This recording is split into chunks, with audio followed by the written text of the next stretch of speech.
Once upon a time, nestled between high, rolling hills, there was a charming village called Breezy Hill. Living in this village was a 5-year-old boy with curly hair and big brown eyes. His name was Arthur. Arthur was curious about everything in the world. He was always asking questions like, why is the sky blue? Where do ants sleep? And how do birds stay up in the air? But the thing Arthur wondered about the most was that magical power he could never see with his eyes, but could always feel, the wind. The wind was a very strange thing. Sometimes, it gently stroked Arthur's cheeks.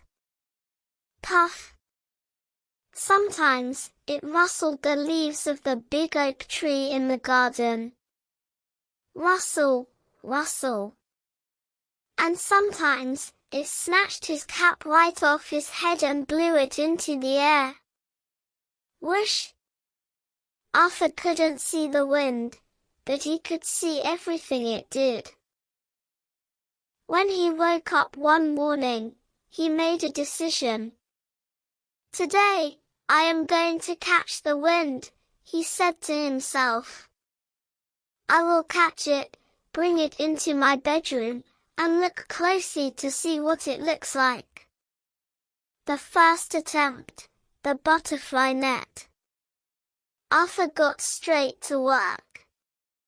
He went out into the garden and grabbed his long-handled, blue butterfly net. His loyal dog, Barney, watched him, wagging his tail. Woof! Arthur waited for the wind to blow. When the grass started to bend gently, Arthur dashed forward. He swung the net left and right through the air. Swish! Swish! Swish! Then, he quickly snapped the net shut. I've got you, he shouted. He looked carefully inside the net. But there were only 3 dry, yellow leaves inside. The wind had already escaped through the holes in the net. Arthur scratched his head. The wind doesn't like things with holes. I need something without holes. The second attempt, the glass jar. Arthur ran into the kitchen. He asked his mummy for a giant, empty glass jar. What are you going to do with that, Arthur? His mummy asked with a smile.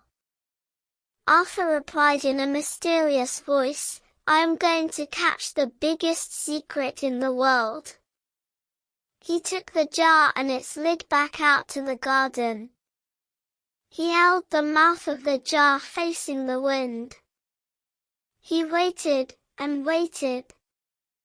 Then, when a big gust of wind blew and ruffled his curly hair, he slammed the lid shut with a loud clack.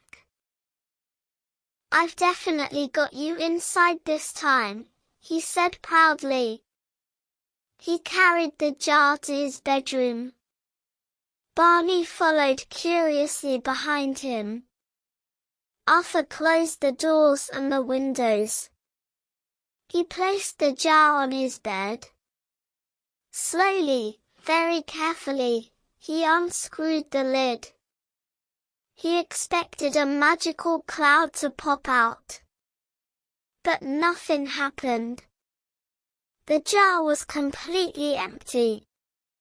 Arthur sighed. You are very cheeky, Mr. Wind. You are much better at hide-and-seek than I am. The neighbour and the secret. Just then, he heard a noise from the garden next door. Their neighbour, Mr. Thomas, was tinkering with something. Mr. Thomas was a very clever man. He was always building new inventions out of wood and wire. Arthur walked over to the fence, holding his empty glass jar. "Mr. Thomas, I am trying to catch the wind, but it keeps running away," he said in a sad voice. "I put it in a box, and it flies off. How can I catch it?" Mr. Thomas put down his tools and smiled. "Ah, little explorer Arthur," he said. "The wind doesn't like being locked up in boxes or jars. It is free. It has to keep moving. If you lock it away, it stops being the wind, it just becomes still air." "But I want to see it," said Arthur. "I want to play with it." Mr. Thomas winked. "If you want to play with the wind, you shouldn't try to catch it. You must dance with its energy. Come with me, I will show you a secret." The giant wind catchers. Mr.